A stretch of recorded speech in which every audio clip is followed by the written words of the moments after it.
Bonjour à tous, ici Adrien. Aujourd'hui dans cette vidéo enregistrée le mercredi 19 octobre 2022, nous allons tenter une expérience sur une machine virtuelle équipée de CentOS Stream 8 et on va tenter de mettre à niveau cette CentOS Stream 8 vers CentOS Stream 9.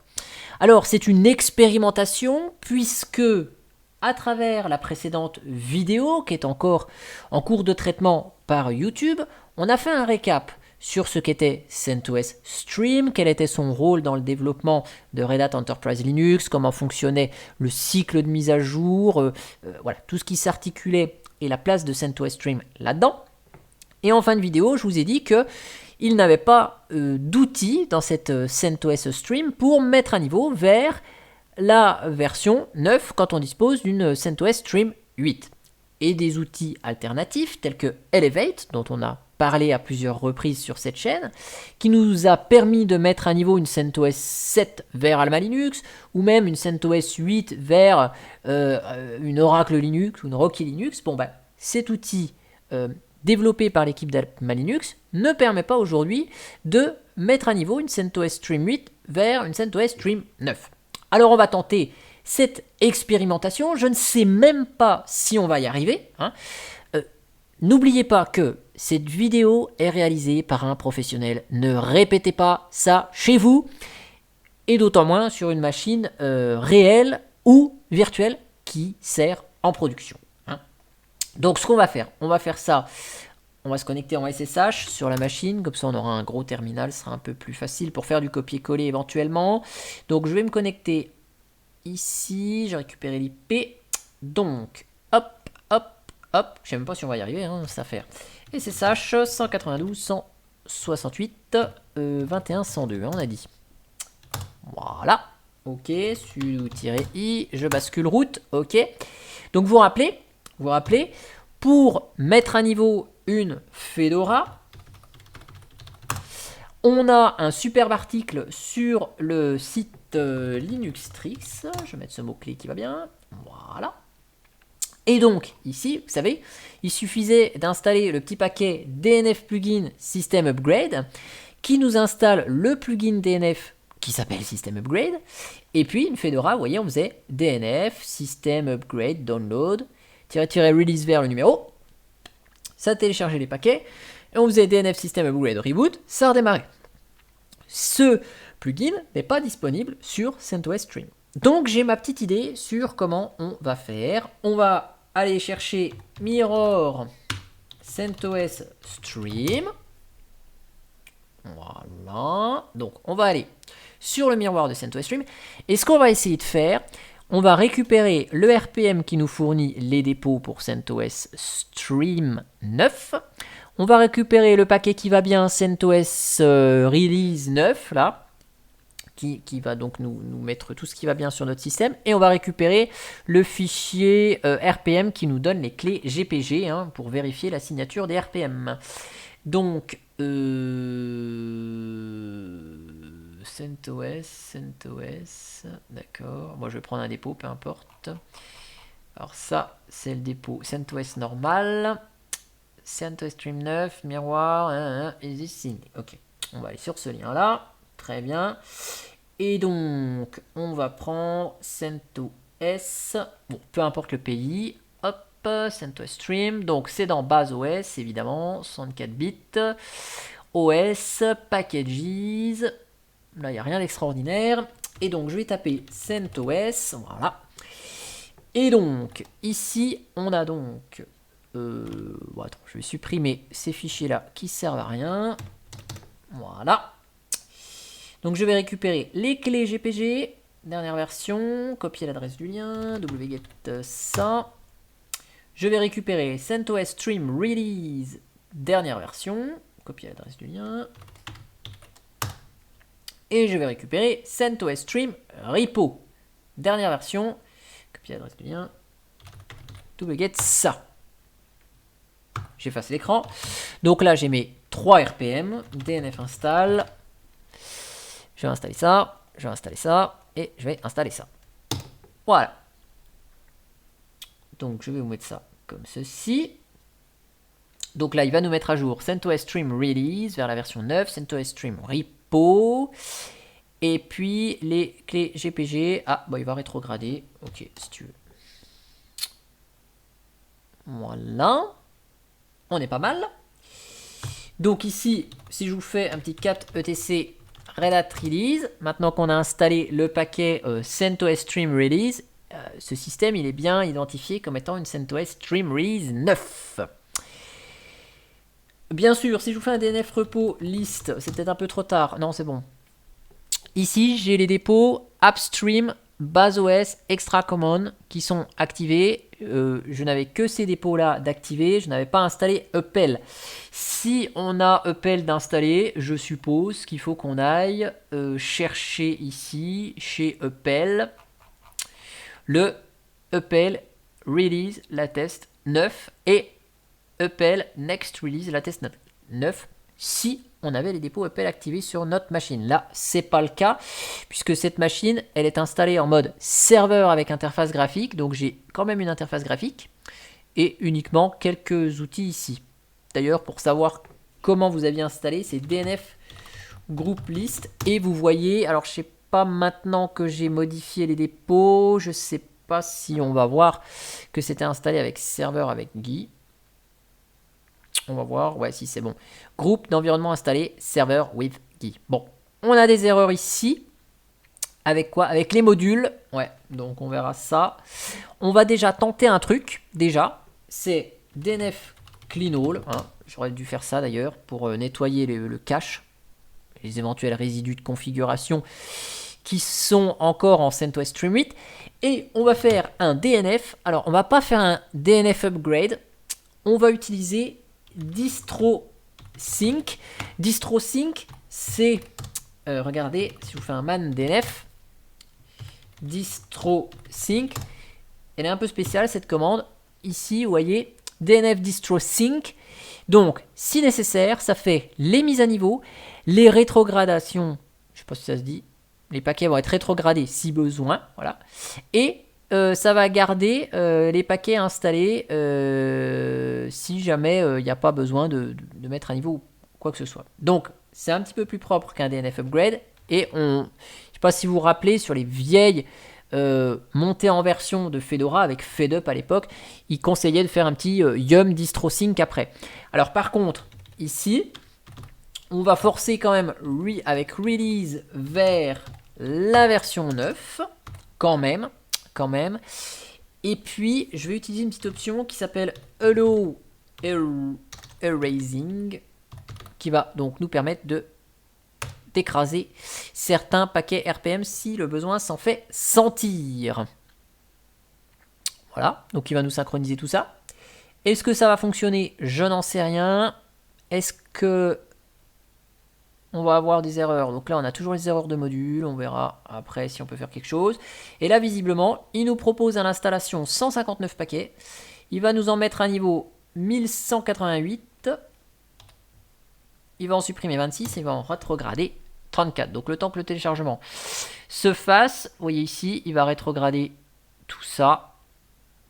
Donc c'est juste que la version est inférieure ici à celle qui est présente actuellement.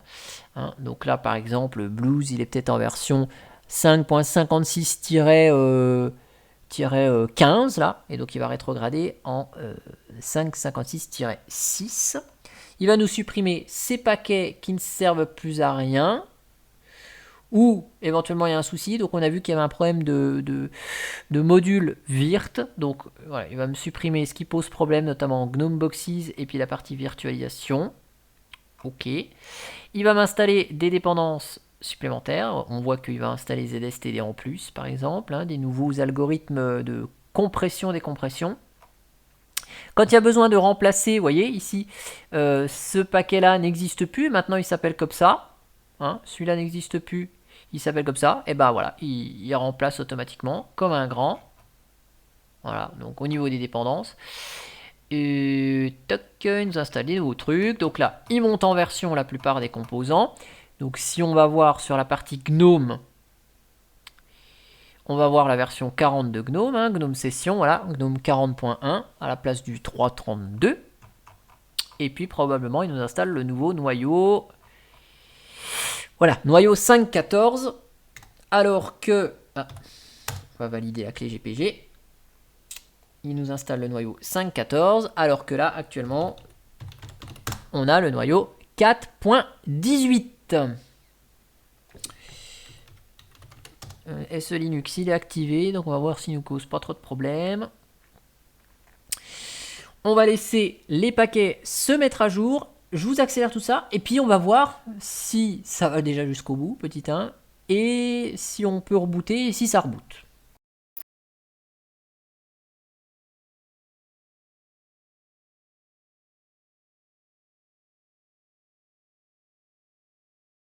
Bon, et ben ça a l'air d'être terminé avec succès. Voilà, voilà. Donc, heure de vérité. Reboot. Alors, je reviens juste vite fait sur la console. Ici, je fais un petit échappe pour voir ce qui se passe de beau. J'espère juste qu'on va pas avoir un petit timeout d'un éventuel service systemd. Parce que du coup, il y en a pour 1 minute 30, hein, si jamais. Ce que je vais faire, je vous accélère à nouveau leur démarrage. Allez, bingo.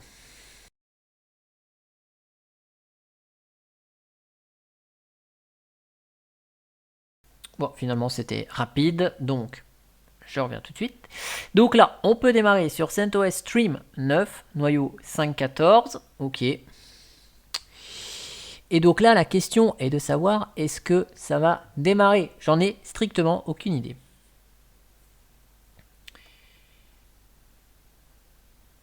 Alors, je vais faire un petit coup de échappe là pour voir les services. Bon, il n'y a pas d'erreur.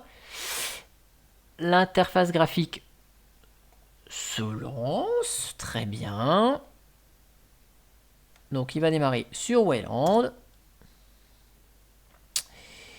Et on devrait être accueilli dans GNOME 40. Yes! Eh ben, alors, visuellement, ça fonctionne. Waouh, CentOS Stream 9, très bien. Ok, GNOME 40.4. Alors, ce qu'on va faire, on va se reconnecter en SSH. Ici, ok, donc sudo-i, je reviens en route. Alors, ce qu'on va essayer de faire, on va essayer d'installer un paquet déjà, voir si tout est ok. Par exemple, on va installer, je sais pas, iftop. Iftop, ça existe ça? Oula. Donc effectivement, là on a plein d'erreurs. Donc, qu'est-ce qu'on a? Non, iftop n'existe pas par contre. iptrafng peut-être. iptrafng. On a des erreurs. Est-ce que ça s'installe? Non, ça s'installe pas. Qu'est-ce qu'on a? Donc on a des petites erreurs. Impossible. Ok.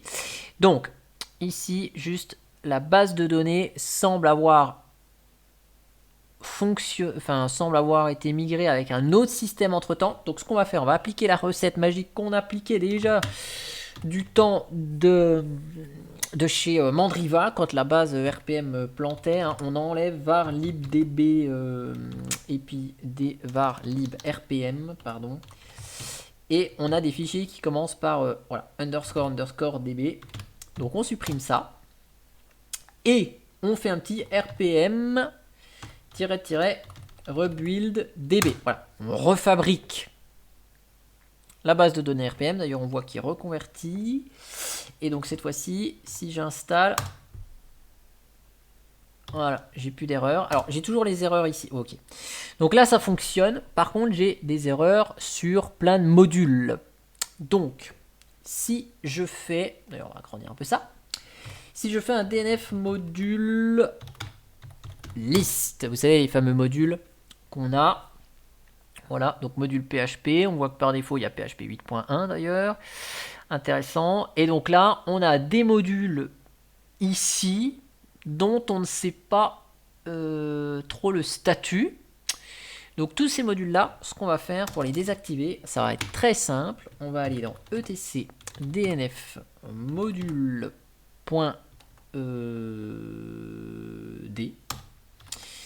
Voilà, et là-dedans, on a le paramétrage spécifique des modules. Donc, on va enlever tout ce qu'il y a dedans. Voilà. Donc, comme ça revient avec les paramétrages par défaut des modules. DNF module list. Voilà. Donc là, c'est bon. On n'a plus d'erreur de module. Si je fais un DNF installe, qu'est-ce qu'on peut installer? Par exemple, bah tiens, LibreOffice Writer. Ok, donc là on voit qu'il va nous installer LibreOffice 7.1 et tutti quanti, tout ce qu'il y a besoin. Donc là, c'est nickel. Notre base de données RPM, elle est réparée. Elle est réparée, donc je vais juste laisser LibreOffice s'installer. Une fois qu'il va être installé, je vais vérifier qu'il fonctionne. Et puis... Ah si, on va vérifier un truc. Parce qu'il est probable qu'il y a encore plein de paquets EL8. Donc on va vérifier ça. Ok, donc LibreOffice est installé. Je vais voir s'il fonctionne. LibreOffice Writer. Donc là c'est bon. Nickel. Parfait. Donc si je fais un petit rpm-qa, pipe grep EL8, est-ce qu'on a encore des paquets? Voilà. Donc là on a encore tout plein de bazar. On a encore plein de paquets qui sont estampillés Enterprise Linux 8. Donc on va tenter un petit DNF auto-remove pour supprimer les paquets orphelins. Et là on voit qu'on en a un paquet. Donc Subscription Manager, ça ne sert pas trop d'ailleurs, c'est plutôt des trucs qui sont là pour Red Hat. Ok.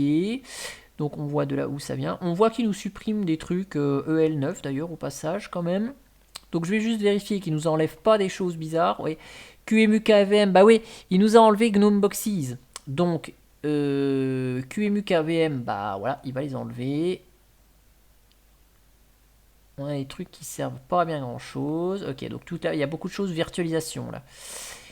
Ok, j'ai pas de kernel qui s'enlève quand même, on va vérifier. Non. On a des trucs grub 2 qui s'enlèvent, mais à mon avis, c'est que de l'extra. Je vois pas de trucs qui m'alertent. Hein. Donc, on va supprimer les paquets dits orphelins. Voilà. Je vais relancer ma petite commande rpm-qa. EL8. À mon avis, il y en a peut-être encore quelques-uns.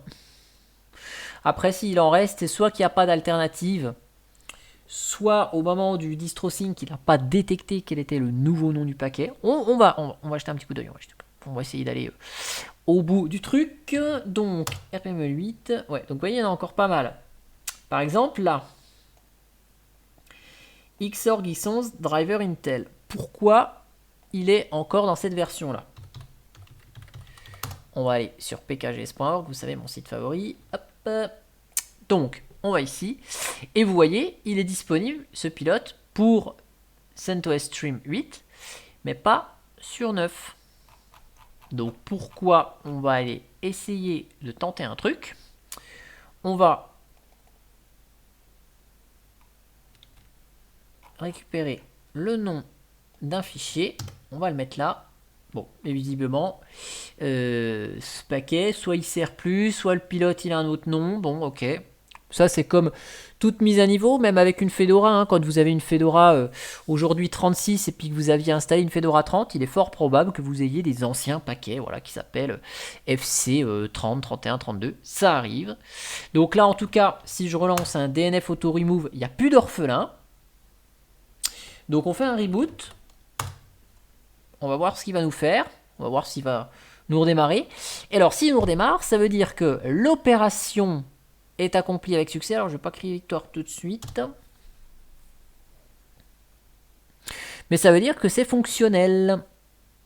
Mais à vos risques et périls. Donc là, il est un peu 22h45. Je pensais pas que ça allait prendre autant de temps. Ouais, ok, c'est bon. Donc, ce qu'on va faire, la mission est accomplie. Ça, c'est une première chose. Deuxième chose, tac. Donc là, on est bon. est bon. Je vais vérifier quand même que j'ai du réseau dans mon affaire. Je sais pas si dans la machine virtuelle, j'avais mis du son, juste pour vérifier. Hardware. Non, j'ai pas mis de son, donc je peux pas tester le son. Poursuivre avec les SSR uniquement. Donc on va aller par exemple sur YouTube. Ouais. Bah oui, puis de toute façon je suis connecté en SSH, donc oui, non, forcément. Le réseau est fonctionnel, je suis bête. Donc mission accomplie. Mission accomplie, CentOS Stream 9. La mise à niveau a été faite avec succès, top. Donc là il est un petit peu tard. Donc ce que je vais faire, je publierai de toute façon la vidéo soit pour le jeudi, soit pour le vendredi, je sais pas. Je vais essayer de rédiger un petit bout d'article sur linuxtrix.fr avec les 2-3 commandes, les petites erreurs que j'ai rencontrées et comment j'ai pu les résoudre en live. Et puis comme ça, je vous mettrai dans le descriptif de la vidéo le lien vers l'article de blog. Ce ne sera pas un article dans le wiki, ce sera un article sur la partie blog parce que c'est quelque chose de vraiment expérimental et j'ai pas du tout envie de garder ça sous forme d'un article puisque c'est pas une méthode officielle. Voilà, en tout cas j'espère que cette petite vidéo bidouille vous aura plu et moi je vous dis à bientôt pour une prochaine vidéo. Allez, ciao ciao, bye bye.